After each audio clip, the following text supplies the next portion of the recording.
আসসালামু আলাইকুম। সম্মানিত ইলেকট্রনিক ও প্রিন্ট মিডিয়ার সাংবাদিকবৃন্দ, সবাইকে স্বাগতম। আমাদের আজকের প্রেস ব্রিফে উপস্থিত আছেন joint commissioner Munshi Shahabuddin sir এবং CTTC ADC sir Rima Sultana sir, এবং আজকের ব্রিফ করবেন জয়েন্ট কমিশনার স্যার। আসসালামু আলাইকুম।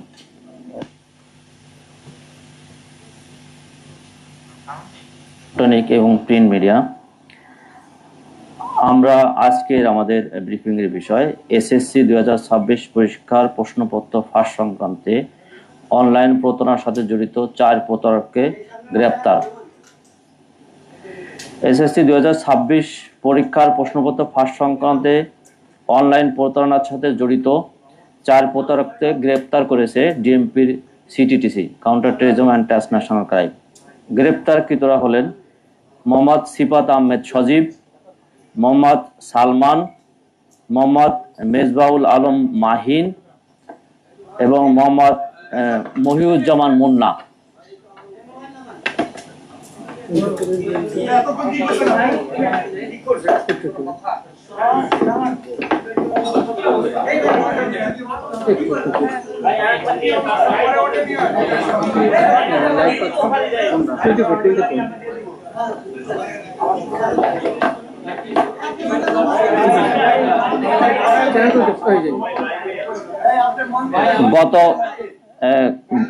গত সোমবার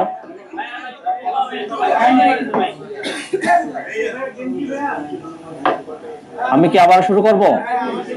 ওকে, প্রিয় সাংবাদিক বৃন্দ, প্রিন্ট ও ইলেকট্রনিক মিডিয়া, আজকে আমাদের সংবাদ ব্রিফিং এর আলোচ্য বিষয় হচ্ছে 2026 সালের এসএসসি পরীক্ষার প্রশ্নপত্র ফাঁস সংক্রান্তে অনলাইন প্রতারণার সঙ্গে জড়িত 4 ব্যক্তিকে আটক সংক্রান্তে। এসএসসি 2026 পরীক্ষার প্রশ্নপত্র ফাঁস সংক্রান্তে অনলাইন প্রতারণার সঙ্গে জড়িত 4 প্রতারককে ডিএমপির CTTC counter terrorism and transnational crime আটক করেছেন।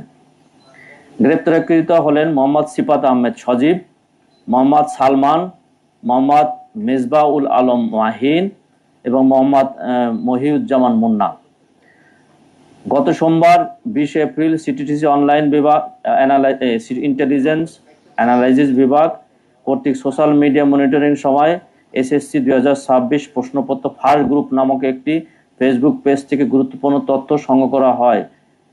প্রাপ্ত তথ্য ও প্রযুক্তিগত বিশ্লেষণের ভিত্তিতে সিটিটিসির একটি চৌকস দল একই দিন রাত 8:20 সময় ঢাকা জেলার আশুলিয়া থানার জিরাবত তাজপুর এলাকার অভিযান পরিচালনা করে সিফাত আহমেদ সজীব নামে এক ব্যক্তিকে গ্রেপ্তার করা হয়।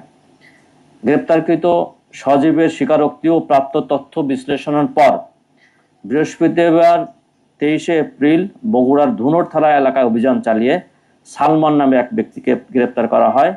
একই দিনে দিনাজপুর জেলার নবাবগঞ্জ থানাধীন নবাবগঞ্জ বাজার হতে দেওয়া রিয়াজউদ্দিন উচ্চ বিদ্যালয়ে গামী পাকা রাস্তার মধ্যবর্তী দাদনপুর মালিপাড়াগামী কাঁচা রাস্তার সংযোগস্থলে থেকে মোহাম্মদ মেজবাউল আলম মাহিনকে গ্রেপ্তার করা হয়।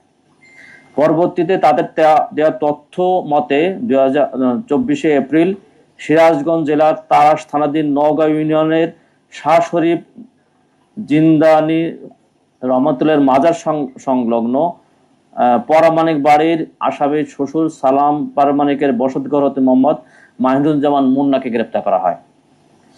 এই 4 জনের বিরুদ্ধে তাদের বিরুদ্ধে নিয়মিত মামলা রুজু করা হয়েছে এবং তাদের রিমান্ডে এনে তাদের এই ঘটনা সংক্রান্তে সম্পৃক্ততার বিষয়ে জিজ্ঞাসাবাদ করা হচ্ছে। এই চক্র প্রশ্নপত্র দেওয়ার নাম করে নিরীহ মানুষের কাছ থেকে, ছাত্রদের কাছ থেকে টাকা আদায় এবং প্রলোভন দিয়ে আসছে। আমরা এই বিষয়ে তদন্ত অব্যাহত রয়েছে। আমরা তদন্তের পরে বাকি বিষয়ে বলতে পারবো। সকলকে ধন্যবাদ। যদি আপনাদের কোনো প্রশ্ন থাকে।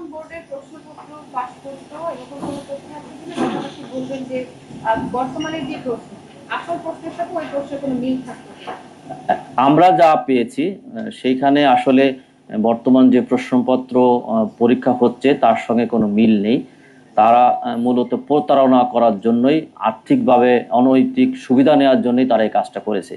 এবং এই যে সুষ্ঠু সুন্দর ব্যবস্থাপনা যে পরীক্ষা হচ্ছে, এটিকে প্রশ্নবিদ্ধ করার জন্যই তারা কাজটা করেছে। আমরা যাদেরকে গ্রেপ্তার করেছি তাদেরকে জিজ্ঞাসাবাদ করছি এবং তাদের যে মোবাইল, এটা আমরা ফরেনসিক করছি, করে তথ্যে যাচাই করলে বোঝা যাবে যে তারা এর আগেও জড়িত ছিলেন কিনা। এখনো আসলে আমরা প্রক্রিয়া যাচাইয়ের প্রক্রিয়ার মধ্যে আছি, এখনই এটা মন্তব্য করতে পারছি না।